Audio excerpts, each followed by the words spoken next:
changing our world through storytelling.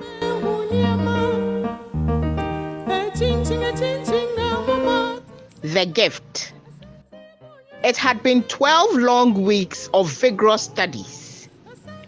Tiredness had set in, but pupils and students had to finish their end-of-term exams before they could go on vacation. Some stayed deep into the night to enable them get the grades they desired. Others went about their usual way without extra effort. The last paper was eventually over.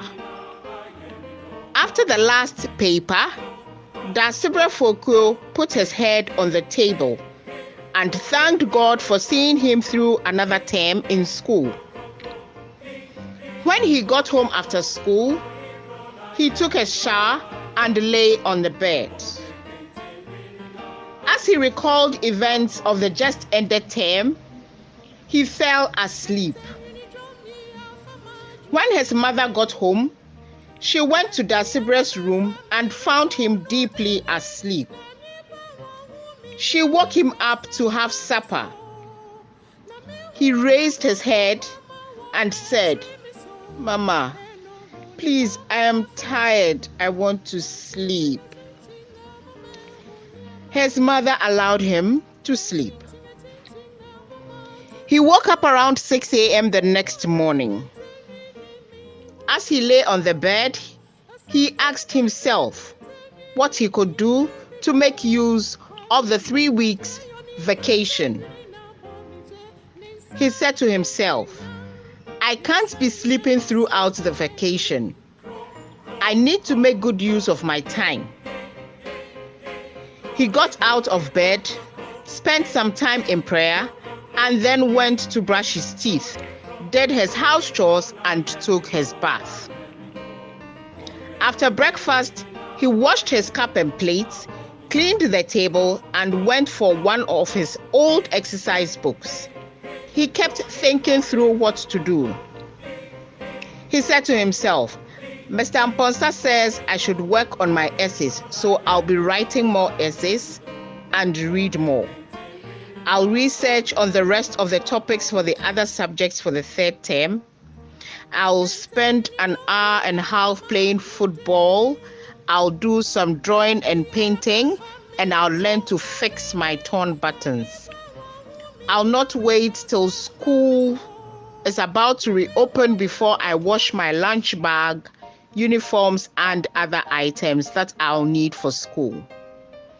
At least these activities will keep me occupied."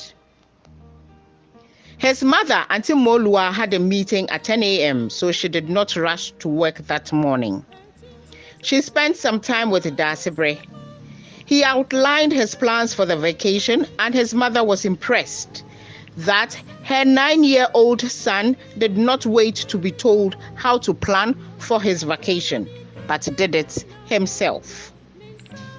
She said to him, "Son, I'll take some days off to spend some time with you. Daddy will return from his trip this weekend, so we can add a visit to the Christian Book Castle, the museum, and the Kwame Nkrumah Mausoleum to your itinerary. Mama, please, can we visit the Bunso Eco Park as well? You promised to take me there, remember?" Dasibre said. "All right, we'll see about that," Auntie Molua replied. Dasibre thanked his mother. Auntie Molua's phone rang. It was her sister, Auntie Muraba. She called to inform her that her children will be coming over during the day to be picked up after work because of her tight schedule at work. Auntie Molua broke the news to Dasibre, and he was excited to hear that his cousins would be visiting. That did not alter his plans.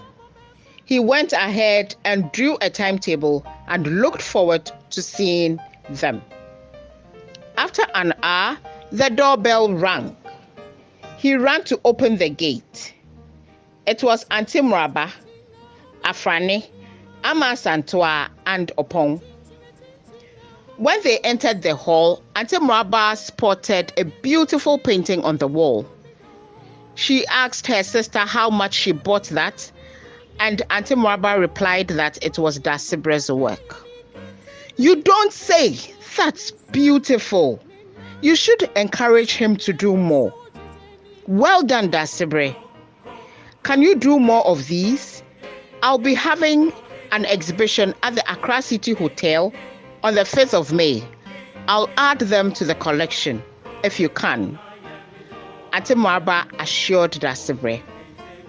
Dasibre was happy to hear that his painting will be exhibited. He took a second look at his timetable and realized he had enough time for painting as well as enough materials to do the work.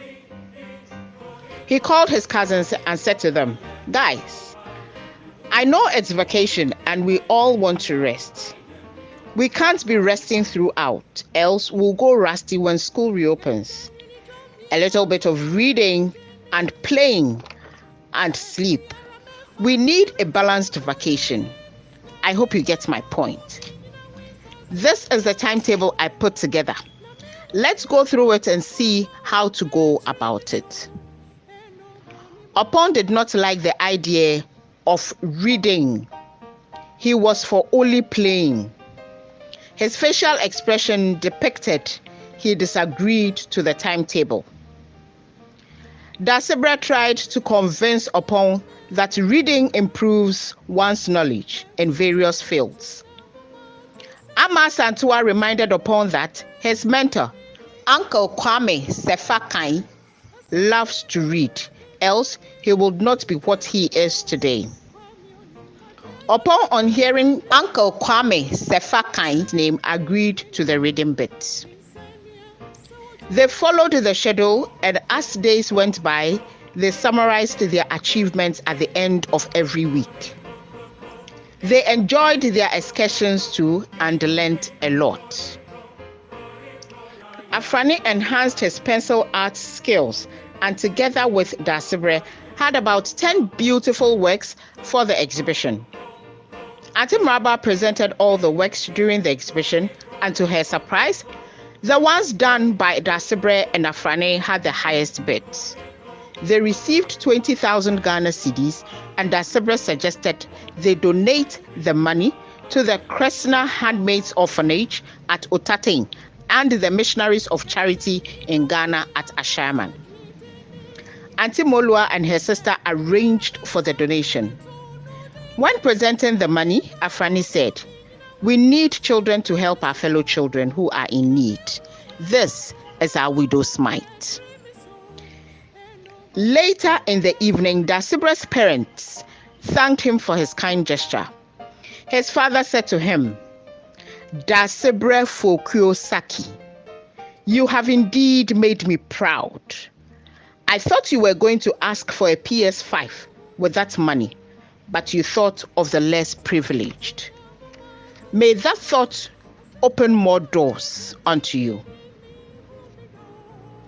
My dear friends, God has blessed each one of us with gifts that we call talents.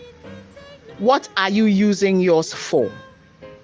Have you identified what your talent is? Make sure others benefit from the gift that you have been blessed with. Do not forget to subscribe, like, and share. Your comments are also appreciated. A story a day, changing our world through storytelling.